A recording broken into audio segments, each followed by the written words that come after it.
নমস্কার, জয় শ্রীকৃষ্ণ। তো আজকের ভিডিওতে আমরা শ্রীমদ্ ভগবদ গীতার দ্বিতীয় অধ্যায়ের 26, 27 এবং 28 এই তিনটা শ্লোকের শুদ্ধ উচ্চারণ এবং এর অর্থ জানতে চলেছি। তো চলুন আমরা শুরু করি। শ্রীমদ্ ভগবদ গীতার দ্বিতীয় অধ্যায়ের 26 নং শ্লোকে ভগবান শ্রীকৃষ্ণ বলেছেন যে অথো চৈনম নিত্য জাতম নিত্যম বা মন্যসে অমৃতম তথাপি ত্বাম মহাবাহো নয়নম সূচিতম অর্হসি। হে মহাবাহু, আর যদি তুমি মনে করো যে আত্মার বারবার জন্ম হয় এবং মৃত্যু হয়, তাহলেও তোমার সুখ করা উচিত নয়। তুমি মনে করতেই পারো আত্মার জন্ম হয় মৃত্যু হয়, কিন্তু এটি মনে করা উচিত নয়। আর যদিও মনে করো, তাহলেও কিন্তু তোমার সুখ করা উচিত নয়, দুঃখ করা উচিত নয়, এই কথা বলছেন। তারপর বলছেন যে জাতস্য হি ধ্রুবম মৃত্যু ধ্রুবম জন্ম মৃতস্য চ তস্মাদ অপরিহার্যর্থে ন ত্বাম শুচিতুম অর্হসি। জাতস্য হি ধ্রুব মৃত্যুঃ ধ্রুবম জন্ম মৃতস্য চ তস্মাদ অপরিহার্যর্থে ন ত্বাম শুচিতুম অর্হসি।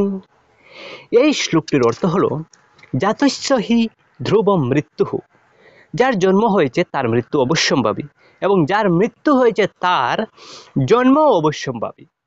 অতএব অপরিহার্য কর্তব্য সম্পাদন করার সময় তোমার সুখ করা উচিত নয়। এই ডিউটিতে তুমি এসেছো, এই কর্তব্য তোমার করা উচিত। এখান থেকে পালানো তোমার উচিত নয়, তোমার কর্তব্য নয়, এই কথা তিনি বলছেন।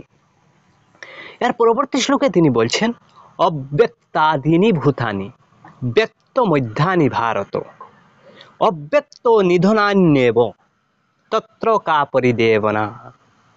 অব্যক্তাদীনি ভূতানি ব্যক্ত মধ্যানি ভারত অব্যক্ত নিধনান্যেব তত্র কা পরিদেবনা। হে ভারত, সমস্ত সৃষ্ট জীব উৎপন্ন হওয়ার আগে অপ্রকাশিত থাকে, তাদের স্থিতিকালে প্রকাশিত থাকে এবং বিনাশের পর আবার অপ্রকাশিত হয়ে যায়। সুতরাং তার জন্য সুখ করার কি প্রয়োজন? অর্থাৎ আমাদের যে এই অস্তিত্বটা আছে, আমাদের এই অস্তিত্বটার মূল হলো গিয়ে সেই আত্মা।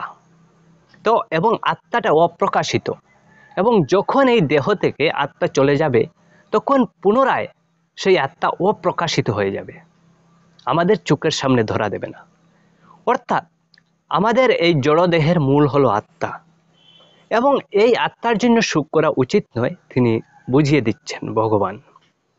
তাহলে চলুন আমরা এই তিনটে শ্লোকের আরও ভালোভাবে উচ্চারণ শিখে নিই। তো 26 নং শ্লোকে আত্মাকে জন্ম মরণশীল মনে করলেও সুখ না করার জন্য কথন উপদেশ দিচ্ছেন ভগবান শ্রীকৃষ্ণ।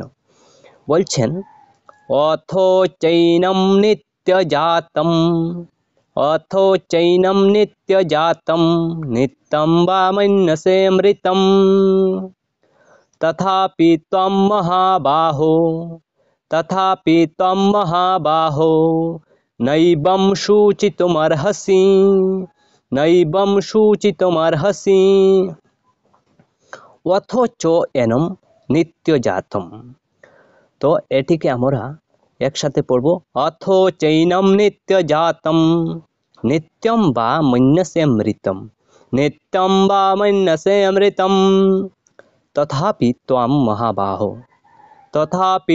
মহাবাহো ন এবম শুচিতুম অর্হসি নৈব শুচিতুম অর্হসি। এই শ্লোকটির অর্থ হলো, আর যদি তুমি একে নিত্য জন্মরত আর নিত্য মরণশীল মনে করো, তবুও হে মহাবাহু অর্জুন, তুমি এই প্রকার সুখ করতে পারো না, অথচ তোমার সুখ করা কখনোই উচিত নয়। এর পরবর্তী 27 নং শ্লোকে ভগবান বলছেন যে জাতস্য হি ধ্রুব মৃত্যুর জাতস্য হি ধ্রুব মৃত্যুর ধ্রুবম জন্ম মৃতস্য চ ধ্রুবম জন্ম মৃতস্য চ তস্মাদ অপরিহার্যর্থে ন ত্বম শুচিতুমর্হসি ন ত্বাম শুচিতুমর্হসি জাতস্য হি ধ্রুব মৃত্যুঃ ধ্রুবম জন্ম মৃতস্য চ তস্মাদ অপরিহার্যতে ন ত্বাম শুচিতুমর্হসি জাতস্য হি ধ্রুব মৃত্যুঃ ধ্রুবম জন্ম মৃতস্য চ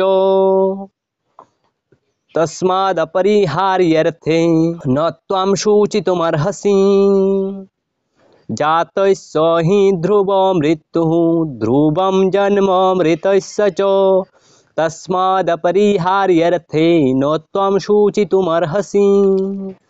এই শ্লোকটির অর্থ হলো, কেননা এরূপ হলে তো জাত ব্যক্তির মৃত্যু নিশ্চিত। কেননা এরূপ হলে তো জাত ব্যক্তির মৃত্যু নিশ্চিত এবং মৃতের নিশ্চিত জন্ম হওয়া সিদ্ধ হয়। সেই জন্য তুমি এই অপরিহার্য বিষয়ে সুখ করতে কখনো পারো না। অর্থাৎ এই কথা বলছেন যে জাতস্য হি ধ্রুব মৃত্যু, যার জন্ম হয়েছে তার মৃত্যু হবেই, ধ্রুবম জন্ম মৃতস্য চ, এবং যার মরণ হয়েছে তার জন্ম হবেই। সেই জন্য তোমার সুখ করা উচিত নয়, এই কথা বলছেন। তারপর তিনি বলছেন, সকল শরীরের অনিত্যতা নিরূপণ এবং তাদের জন্য সুখ করতে নিষেধ।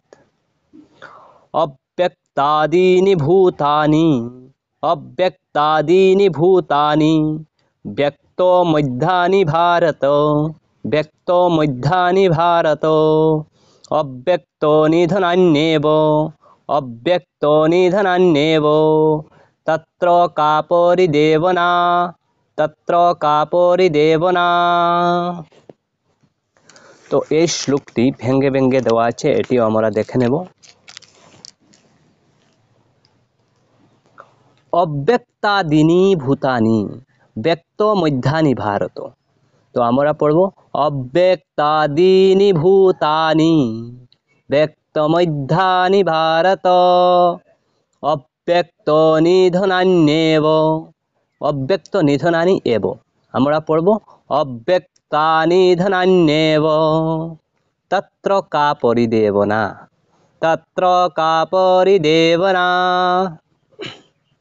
তো এই শ্লোকটির অর্থ হলো, এই ভীষ্মাদির শরীর মায়াময় হওয়ার দরুন অনিত্য, তাই শরীরের জন্য সুখ করা উচিত নয়। কেননা হে অর্জুন, প্রাণী সকল জন্মের পূর্বে অব্যক্ত অর্থাৎ শরীর রহিত এবং মৃত্যুর পরেও শরীর রহিতই থাকে, অর্থাৎ কেবল মধ্যে সময়ে শরীরযুক্ত প্রতীত হয়। অতএব এই বিষয়ে কিসের সুখ, এই কথা তিনি বলছেন।